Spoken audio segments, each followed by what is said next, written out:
Hey folks, welcome back to the 10K Collective podcast, the place to be for 6, 7, and 8-figure Amazon sellers. Today we are talking to Ana Santiago from Outsource School. Ana is herself in the Philippines and is the Chief Operating Officer or COO, the person who makes the trains run on time for Outsource School, which in itself is a training program and a kind of academy, if you like, for people to learn how to outsource tasks, particularly to remote workers and especially in the Philippines. Outsource School is founded and run by the people who used to run Free Up. They've since sold that business, which is in itself was an agency for hiring outsourcers. So everyone involved in the process is very, very expert and very seasoned at the process. And Ana, I think, has a unique perspective about the subject we're talking about today, which is how to hire successfully in the Philippines if you are based outside the Philippines. And that is a real art as well as a science. And Ana herself has not only been recruited via that method as a remote Filipina working herself, but also is responsible for Outsource School to hiring people as well as managing a team of 15 people herself in the Philippines. So really she's seen it from both sides. So I think a unique perspective and a really, really valuable one. If you are a business owner who is even considering outsourcing, I would highly urge you to listen up and take notes. As ever, if you want to find the detailed notes and show notes, go to 10kcollective.com, where you'll also find links to any resources mentioned. Enjoy the show and enjoy Ana's insights. I could hire somebody and listen to what they have to say and it's rubbish, and then they don't really deliver and then they quit. I guess it's one of the fears that people have, or bad experiences that people have had if they've Yeah, hired people. So how do we avoid those mistakes? How do we get the right kind of person on the bus in the first place? right. Okay. So, in fact, really related to this topic is I wasn't Nathan Connor's first choice. They actually lost my job application and they went through a couple of executive virtual assistants that they eventually had to fire because they felt it wasn't the right fit before they actually got to me because they lost my application. So the lesson there is your rock star can be anywhere, anyone, but we call it our CARE interviewing process. CARE stands for communication, attitude, red flags, and experience. Now, it doesn't matter how experienced or skilled the virtual assistant seems to be on paper. What you have to focus on more is their communication skills and their attitude. So, a lot of our interviewing questions revolve around getting to know them, see how they engage with you, if they are comfortable to joke around a little bit during the interview, if they share their interest, if they're very open and honest with you, that is a great sign. And then, of course, focusing on red flags. Maybe it's something like they're working 20 hours with another client. You need them for 40, meaning they're going to be working 60 hours. That's probably not something that you like, but at least you know about. Helping you focus on red flags like that. If they're happy with the rate, is it something that they're comfortable with? Because you don't want them leaving you 3 months and then saying the rate was too low. So making sure that these things are laid out, right? Okay, so it doesn't matter how experienced or skilled the virtual assistant is if they don't have the right communication and the right attitude. Somewhere down the line, maybe 6 months or a year, it's not going to work out, and that's not something that you want to happen. You want someone who wants to learn, who wants to growth, who who likes building relationships with you, who likes talking with you, because you're going to be doing it on a daily basis, even if it is through chat. You want someone, even on chat, there is a certain thing that you can feel their attitude on the screen, if they're enthusiastic or not. And you want someone who's enthusiastic, that passion, because those are the people that can turn into real rock stars, because they will learn everything that they have to learn. They will grow, they will be proactive and care for your business. So those are the four things that we focus on. Of course, the experience is still, it's still important, but it's better to get someone who knows a little bit about it and is willing to, very eager to learn, rather than who has a lot of experience but is doesn't have a great attitude, Yeah. answers really short sentences and doesn't like feedback, answers back when you give constructive criticism and things like that. Yeah, by the way, all of those things sound a bit like me. And I'm just thinking the job where I've been the worst employee, and it was a job I took just purely for the paycheck. I didn't want it. It was a backward step as far as I'm concerned. Even from reading my CV or resume, you could have seen Yeah. it's like this, then this, then this, and then this. That doesn't fit. Doesn't fit. And it didn't fit for me. Mm. And if they'd been smart, they would have seen. I remember sitting in the room before the interview for this, and there was some really nice, hardworking Polish guy who, Poland's a lower wage economy, particularly then. And I thought, you know what, he's going to be hungry for this job. He's going to do a better job, but his English won't be Yeah. so good, and they're probably prejudiced because he isn't speaking fluent English. I'm sure he's Mhm. a very good player, trumpet player, and I'm sure he's going to teach better than I would. And I think I'm going to get the job. And I think all of those things were accurate. I got the job because I was nice and smiling in the interview because I wanted the money, and I was very experienced and I had the skill set. There was no question my skill set was Yeah. right for teaching and music. Yeah. I had a very high level skill set in both things, but I wasn't excited about the opportunity. So I just turned it up late. I was really bad. I left it. I was like a terrible employee. I was like a textbook of don't do this. And the reason why you've just nailed down, if they'd been smart and they'd come to you guys and got training, they would have sensed or they would have picked out that it's not even just attitude. Let's talk about this. Somebody's resume, like if they've run, like in your case, you've run teams of 15 people, you're the COO for a significant company, you have an amazing relationship with the company owners and CEO. If you suddenly turned up in my list of VAs to interview for a job just doing data entry, I'd be like, why do you want this job? This is a huge Yeah. step back for you. So tell me a bit about assessing resumes and CVs before you even interview somebody from that point of view. That's a really funny story because I had so much experience before working for Nathan and Connor. So it's like their asking rate for their executive VA was half of what my rate was, my listed rate was, because I had so much experience. And they were like, "Are you really sure you want to take this job for a rate that's much lower than what you're supposed to be getting?" And I'm like, hell yeah. I mean, yes, it's easy. Yes, it's something that I have a lot of experience with and probably more, I'm more capable. But the thing is, I really wanted the opportunity to work with Nathan and Connor. I mean, I've known them for years, but I've heard like a ton of good feedback about how they manage their VAs. And I just wanted to be a part of a family, right? So I took a lower paying job with skill sets that I've learned 8 years ago. But that the excitement of an opportunity like that. Okay, so it did happen to me. So I have really great answers for you guys. It won't always be about what they are capable of. I have interviewed, so I do some interviews as well for our team, and I also do interviews for members of Outsource School. It's part of our service as well. I'll tell you guys about that a little bit later. But when I look at VA, they will grab any type of job that they are capable of doing because they don't have much opportunity here in the Philippines. And they are also hoping that if they take a job that is below what they are capable of, that their clients will see their potential and use them and they'll grow within that role. So all of these VAs are looking for growth and stability, even if you have to start from the beginning somewhere and prove to your clients that you are capable of so much more. But they're always looking for that stability, just to work with a particular client for a year, even if it means data entry and email management and calendar management. And then of course, you'll also see what other things that they're skilled at. Maybe you can use that in your business later on. Being a VA doesn't mean that you only take a particular type of job, not like a marketing specialist, right? If you've studied in a school or like a lawyer, then of course you have to be a lawyer. As freelancers, we're called freelancers because we can take multiple different types of jobs because we're skilled at so many different things. And if these people are willing to work for that kind of job, a lower skilled job, then those people may be rock stars. They're willing to get a lower rate because there is great growth opportunity there.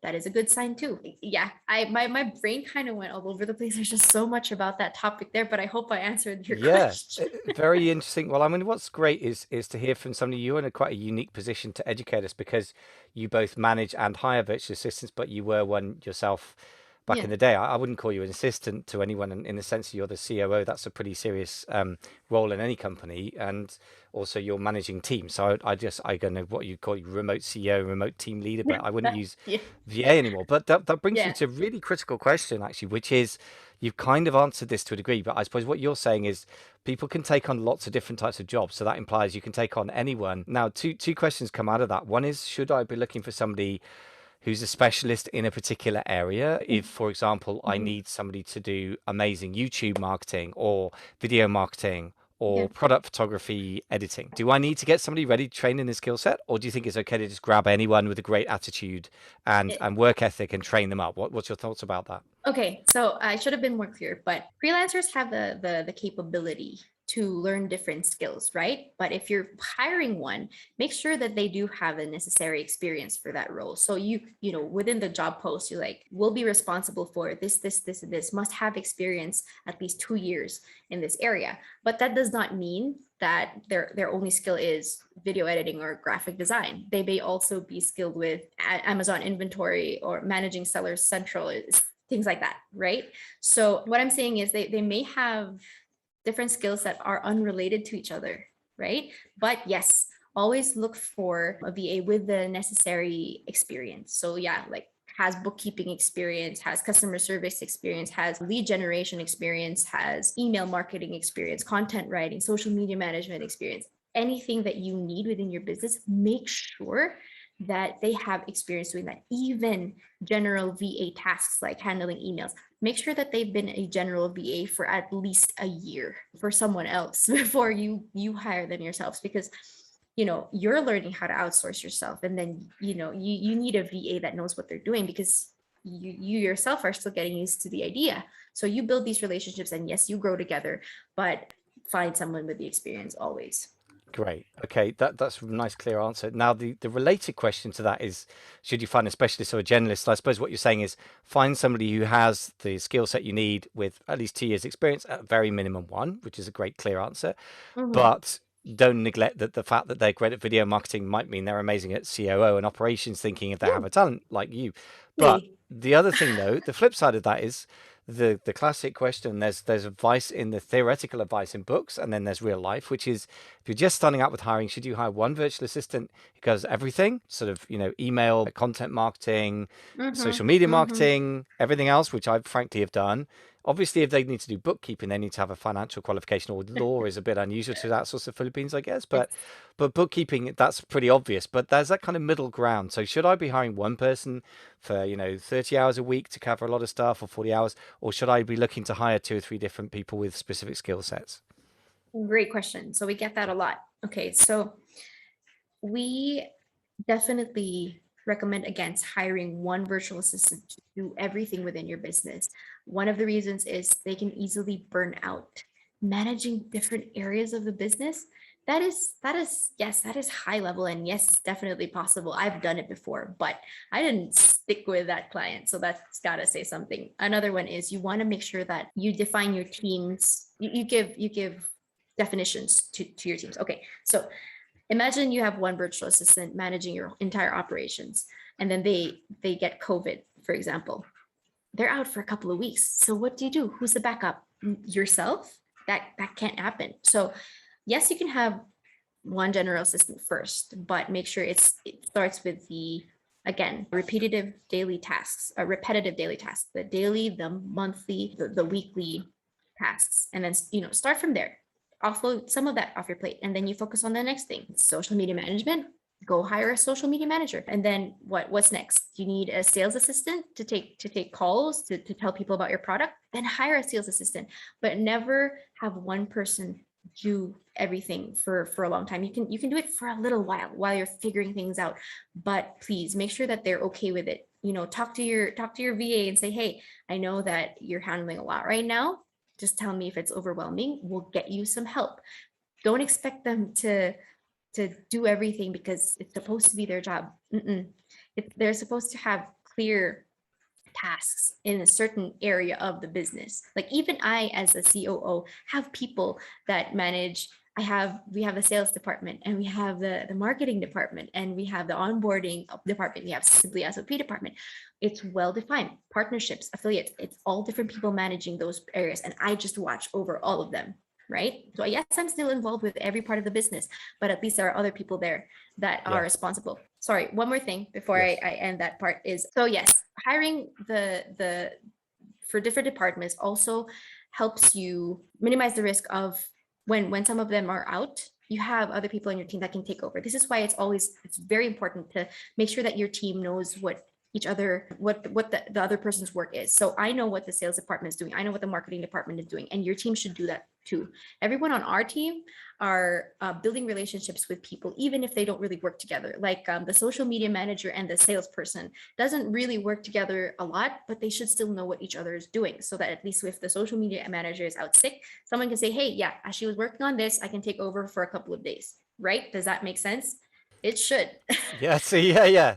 Yes. So in other words, I guess if you've got, there's a lot to reflect on here. So I think I'm just gonna reflect back. I mean, first of all, I've fallen into the trap when you find a really great person. And by the way, this is not, I can't emphasize enough, all of this stuff is really about the virtual thing.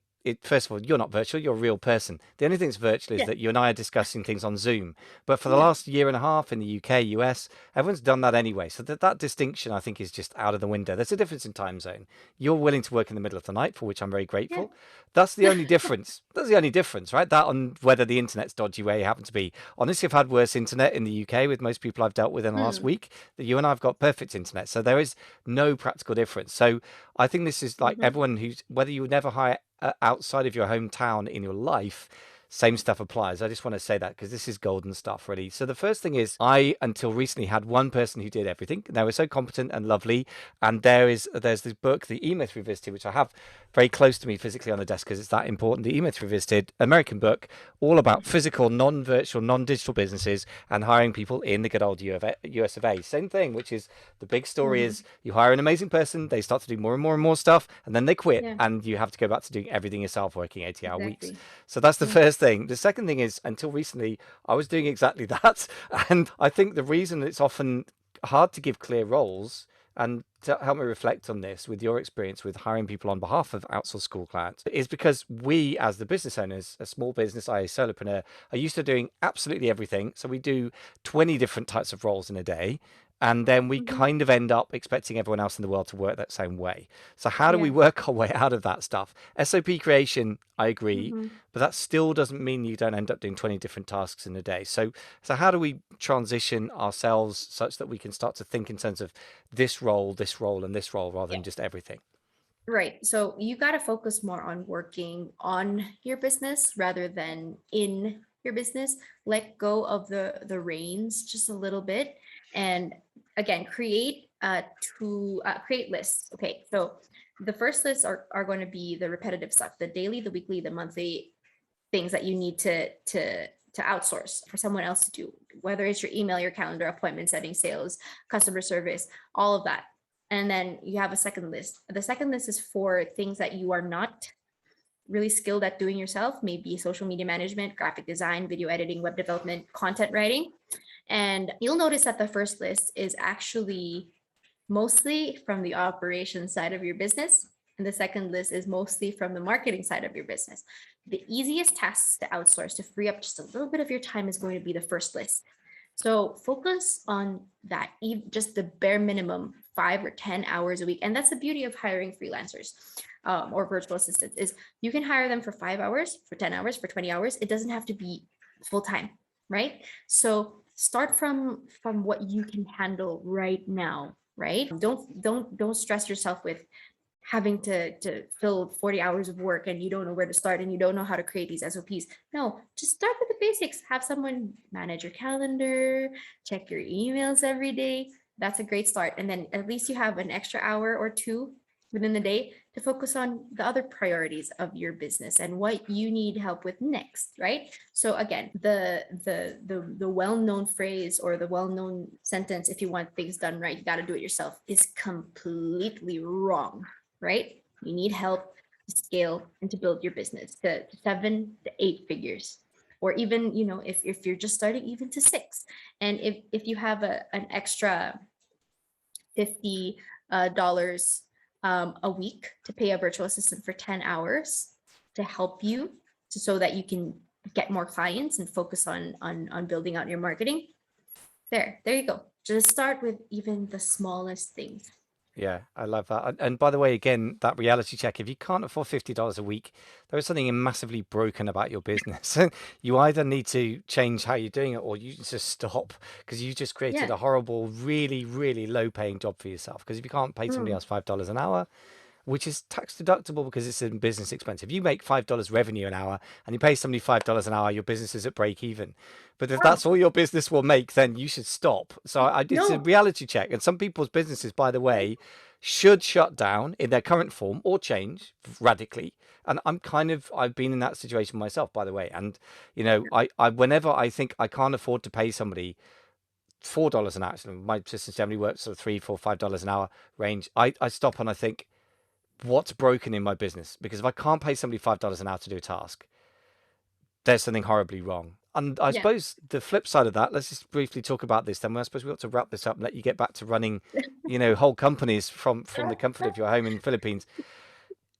There must be, therefore, by that definition, a certain level of tasks. You're never going to do everything that you could do, right? In an Yeah. ideal, perfect world, you would do. There must be some level at which it drops below the task where nobody should be doing it. How do you define tasks that you should just stop doing before you even outsource it? That nobody should be doing, like, you Exactly, yeah. mean like a VA shouldn't do at Yeah, all? because Okay. because you literally can't get any value out of $5 an hour. Ah, How do we no, identify there's tasks you shouldn't even be doing and nobody should be doing? oh gosh, there's okay, so you can automate emails, right? Like your newsletter or welcome sequence emails if someone joins your community and stuff like that. You can schedule posts, but still you need someone to schedule those posts, right? You can automate a ton of stuff, but within our business, we have someone for every department still because it's there's still a ton of value of having someone watch it, have that personal warm touch to give your customers that personalized experience. So I don't have a great answer for you there because I believe in making the customer's experience better with someone who's a warm body, not a robot, not automated, not everything automated. So yes, you can have some automated emails, some automations here and there within your business to help the team make their lives easier, maybe auto charges and stuff like that. But really, there still should be someone there to make sure everything's running smoothly in case someone runs into a problem, and give some of the love to your clients, your customers, if that makes sense. Yeah, it does. So Mhm. let's get on to one final question I've got for you, and then we ought Okay. to let people, because I know you've got another meeting coming up, busy back-to-back calendar. If things aren't working out as well as we want to, I know you've got a little checklist here of things that we can go back over to see how do we improve the way that our virtual assistant's working for us if it's not working so perfectly. So can you just run over that? Because I think that could be valuable for those who've already got a VA but are struggling a bit. Right. Okay. So some of the things that I tell my our members is if things are not working within your business, you got to go back to the basics. Resetting of expectations, meaning talking about their responsibilities and what they're having issues with, making sure that they understand the important whys behind they're doing the task, why you created the business in the first place, and helping them understand that, resetting these expectations and telling them, hey, we need you to improve in these areas, coming from a positive place as well, and saying, we love working with you, there's just some areas that you need to work on. We want you to grow, we want you to succeed, but here, A, B, and C, we need to see better things within these areas in the next 2 weeks. If not, we may have to replace you with someone else. And I know that the feeling of replacing someone else seems terrible. Looking for someone else seems terrible, but having resetting these expectations knocks some sense into a lot of VAs. So you may not even have to replace them, but just the sense of that they may lose their jobs will make them work even harder to keep it. Another thing is to avoid this in the first place so that it doesn't happen to you is have a really good onboarding process. A lot of the people that we've spoken to, entrepreneurs that have a hard time hiring virtual assistants, it's because they don't have the onboarding process in the first place. So onboarding focuses on four main points. We call it our SICK method: scheduling, issues, communication, and culture. So establish the schedule that they work. And if there's any problems, okay, going to the issues. If there are any problems with their computer, their internet, personal issues, make sure that they, third point, communicate with you. You set up your communication channels like Messenger for emergencies, email you can respond to within 24 hours. If it's Viber, we expect you to respond in 2 to 4 hours. That's fine. But if it's an emergency and you can't come in and work, make sure you tell us, message us on Messenger. Make sure that you have clear, concise plans for every single thing that they have to communicate with you on a daily basis. Just check in on Slack and make sure that they update you on what they're working on. And if you notice that some of their tasks are really good, if they're doing some of the work really well, and there are some areas where they're struggling, have them pause all work and focus on those few areas where they're having difficulty with until they get it 100%, and then they can bring back the other tasks. So basically, sorry, excuse me, focusing on that. Another thing is making sure to check in with them. Okay, so a lot of the problems down the road comes from them feeling burnt out or stressed out with the work. And it doesn't have to come to that. If you have a meeting with them weekly and asking them, hey, Anna, how are you doing? How are you feeling? Is any of the work overwhelming? Do you still enjoy what you're doing? Is there any other part of the business where you want to work with us a little bit more on? What do you enjoy? Are they still happy? Are they still motivated? And sometimes you gotta give and take a little with them. Like, hey, we noticed you've been working really long hours. We feel that you're kind of stressed out here. I want to give you a bonus as a thank you, and also to make sure that it doesn't happen again in the future. I mean, like, if you guys are stressed out, talk to us rather than it causing a problem in down the line where they lose focus, they're not determined, they make mistakes within the business. So from the get-go, make sure you establish communication with them, the culture that they have to be on time, they can be open and honest with you, they can treat each other with respect, love the rest of the team, treat the business as their own. All of those values, as many as you want to have within your business, make sure that those are clear from the very start. And if down the line, a year later, you guys lose that, go back to it, reset the expectations, tell them again, you need to turn this around, and it should work. So yeah, there you go.